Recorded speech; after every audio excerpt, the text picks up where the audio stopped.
Энэ жил өмнө говьчуудын хувьд онцлог жил байх болно. Аймгийн төсөв 171.4 тэрбумаар батлагдсантай холбогдуулан аймгийнхаа 15 суманд нийт 103.8 тэрбум төгрөгийн хөрөнгө оруулалт бүтээн байгуулалтыг хийхээр төлөвлөсөн байна.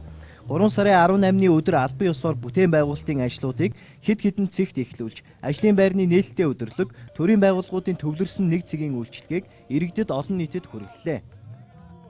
Энэ бүтээн байгуулалт дандаа ажлын байрыг бий болгож, жишээ нь музей, соёлын төв, нэг дандаа том бүтээн байгуулалт нь өөрөө илүү их ажлын байрыг бий болгоно.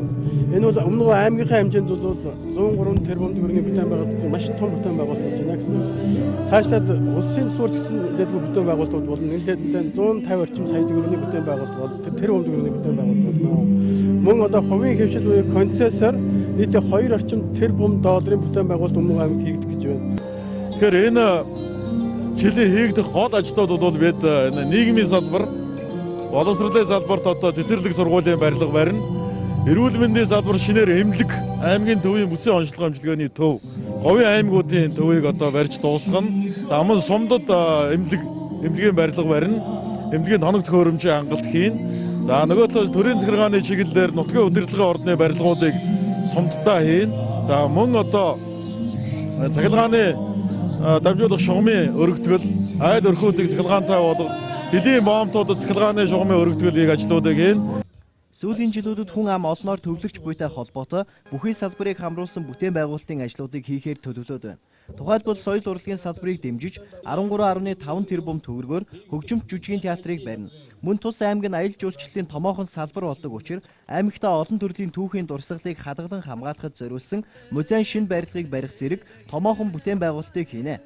Үүний эхлэл болгож аймгийн төв Далан задгад суманд гэр хорооллын гэрэлтүүлэг, 100 хүүхдийн цэцэрлэг, багийн төвийн барилгыг шинээр барих ажлыг бүтээн байгуулалтын жилийн албан ёсны нээлтийн өдөр эхлүүллээ.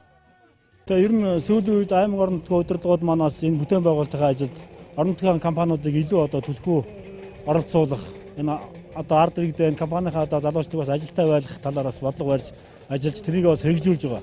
Үүний үр дүнд бас манай компанийн бүтээн байгуулалтын ажилд оролцож, манай өмнө говийн залуучууд одоо өмнө говаа бас хөгжүүлэх энэ том бүтээн байгуулалтын ажилд оролцож байгаа туйлын баяртай байгаамаа. За өнөөдрийн энэ төслийг нээснээр бол Далан задгад хотын хувьд бол 48 км нийт одоо гэрэлтүүлгийн одоо шугам сүлжээтэй болж байгаа. За энэ бол ажлыг маань бол 269 сая төгрөгийн төсөвт өртөгтэй гэр хорооллын дундах энэ гэрэлтүүлгийн ажлыг Ихэр Баянговь компаниар одоо гүйцэтгүүлэхээр бид нар шав тавьж байна. За үүний ар дээр мөн одоо бусад гэр хорооллуудын дунд бид нар бас 469 сая төгрөгийн ажил бас удахгүй бас эхлүүлнэ.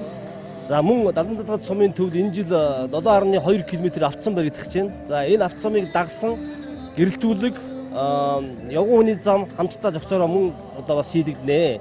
Ингэснээр бол Далан задгад сумын төв бид одоо энэ жил нийт одоо 103.8 тэрбум төгрөгийн ажлын бас нэлээдгүй хувийн энэ гэрэлтүүлэг, автозам, явган хүний зам гэдэг энэ дэд үтсийн чиглэлийн одоо ажлуудад зарцуулагдах юм байна. Гэрээ байгуулсны дагуу бол ер нь 4 сарын 20-нд энэ ажлыг хүлээлгэж өгөх байгаа. Гэхдээ манайх бол одоо өнөөдрөөс эхлээд усралтай ажлыг хийгээд ямар ч нэг 4 сарын 10 гэхэд бол ер нь энэ гудамжуудыг гэрэлтүүлээд асаачна гэсэн бодолтой байна.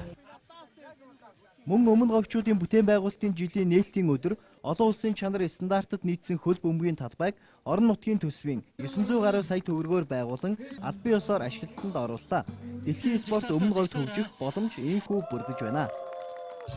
Ийм гоё том талбайтай өөрсдөө чөлөө цагийг зөв хөгжүүлж ирээдүйн амжилтанд том ололт хийх ийм сайн талбайд бол зөндөө баяртай байна. Өмнө шорон талбай дээр тоглолт байсан амар хэцүү.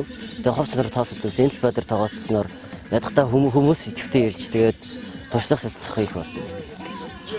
Бүтээн байгуулалтын жил 2018 нээлтийн өдөр төрийн байгууллагуудыг Батмөнх Даян хааны талбай болон нутгийн удирдлагын ордонд төвлөрүүлж, иргэдэд төрийн үйлчилгээг нэг дороос хүнд сурталгүй төргийн шуурхай хүргэж үйлчлэлээ. Төрийн байгууллагуудын нэгдсэн үйлчилгээнд 33 төрийн байгууллага, 24 аж ахуйн нэгж оролцож 215 үйлчилгээг 11,732 иргэдэд хүргэж, үүнээс 4,026 иргэний асуудлыг газар дээр нь шийдсэн байна. Мөн ажилтай иргэн орлоготой өрөх ажлын байрны нээлттэй өдөрлөгийг зохион байгууллаа. Өмнө говь аймагт үйл ажиллагаа явуулдаг нийт 48 аж ахуйн нэгж байгууллага оролцож, нээлттэй зарласан 726 ажлын байранд 1964 иргэн бүртгүүлжээ. Үүнээс 432 иргэн ярилцлаганд орж, 82 иргэн шууд ажлын байраар хангагдсан байна.